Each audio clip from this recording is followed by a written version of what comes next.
Coach Anderson. First off, beautiful facilities. Thank you. Everything has met the hype that I was told I was going to get here when I showed up at Wabash. But let's talk camp system first off. Sure. How did you build this thing? This is amazing. Yeah, when I first got here, nobody was doing camps. No sports were. They were actually negative towards them, like it's a waste of time, don't do it. I came from Manchester. When I was in Manchester, we were running camps and we were getting a lot of kids on campus, and ultimately we were starting them just to expose this place to them. I mean, even back then we had great facilities and just wanted to let people know about Wabash College and use it as a big recruiting tool, and that's what really ultimately that's why we wanted to fire it up. And it was a slow build at first. Those first couple of years, it took some time to really, one, let people know about it, but two, have them actually believe that the guys that we're bringing in they're going to be here. And it's just been a process. But I think this is year 12 of the camps, and they've stayed steady. They stayed steady, and we're kind of known across the country now for this camp.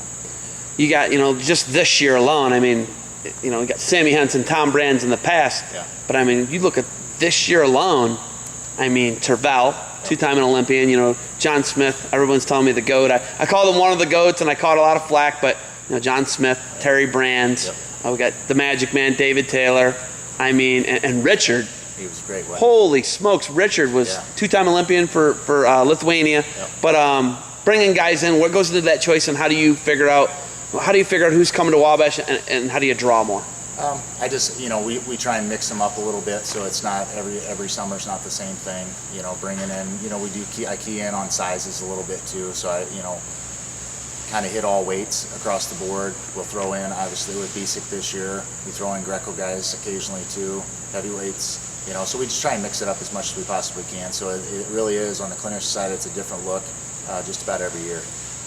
Andy Bisick, that's a total another different flavor to it, world medalist, and just a guy, a real nice guy too, but bringing in and having kids get in contact with these guys, being on your campus, how huge of a recruiting tool has it been for you to start this camp system and have it grow like it has? Yeah, it's been huge. I mean, you can ask our best that just graduated out. I mean, that was his first exposure. I mean, Riley's first exposure to this campus was through those camps, and he just kept coming to the camps, and obviously his brothers did too. And I mean, those are the kind of kids we're pulling through this camp, and we usually get 5 or so kids through this camp in our freshman class each year. So it's huge. It's absolutely an awesome thing.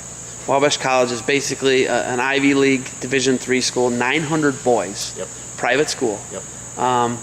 It's hard to get guys in. I mean, they got to be good students. Sure.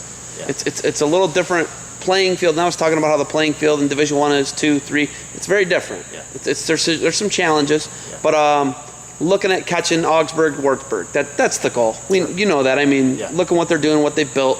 It's pretty incredible. What do you got to do to catch them? And how does your administration, support you? Obviously, this building. Right. But how do they support you, and how do you catch teams like that? Yeah, I mean, we can't reload as fast as those two teams can, obviously, with our standards and our academic rigor that our guys come in for. But we're known across the country for our academics. I mean, when you're getting rated and ranked right up there with Stanfords and the Ivies and things like that, that's a big deal.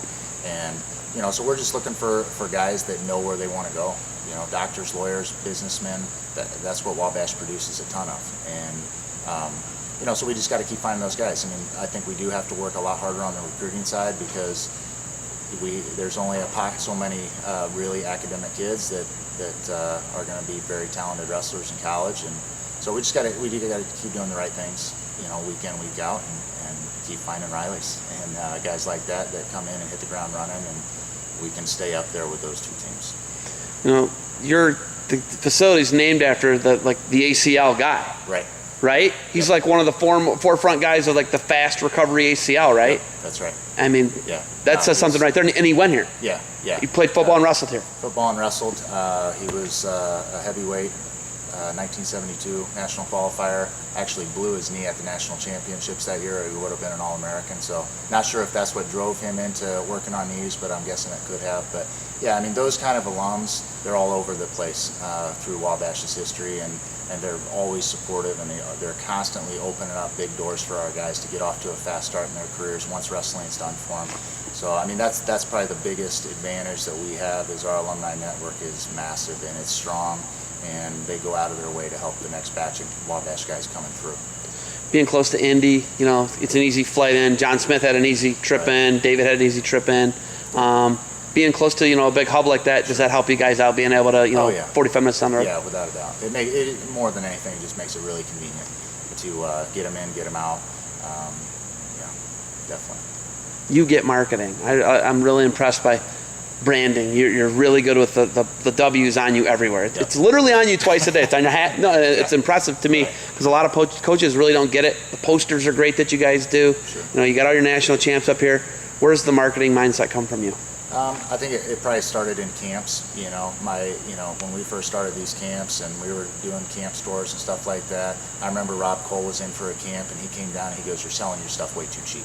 And you know, it's not about making money per se. It's about getting Wabash wrestling on every single kid that comes through here. So when they're at tournaments, Wabash is everywhere. And so that's just kind of the start of it. But yeah, with our college guys, we try and put Wabash everywhere we possibly can, and as much as we possibly can. And I think it goes a long way and lets people know and ask questions, where's Wabash, you know, and things like that. So it's been really, really important to this program. Once you get a kid on campus, is it an easy sell from there? Definitely helps. Definitely helps. I mean, people don't realize what we do have here, and once they do, I always tell my coaches, just get them on campus. And it's a tough pull sometimes for certain kids, but once they get here, it really is. I mean, with what we have on the wrestling side paired with the awesome academics that our guys get, it's an easy sell a lot of times.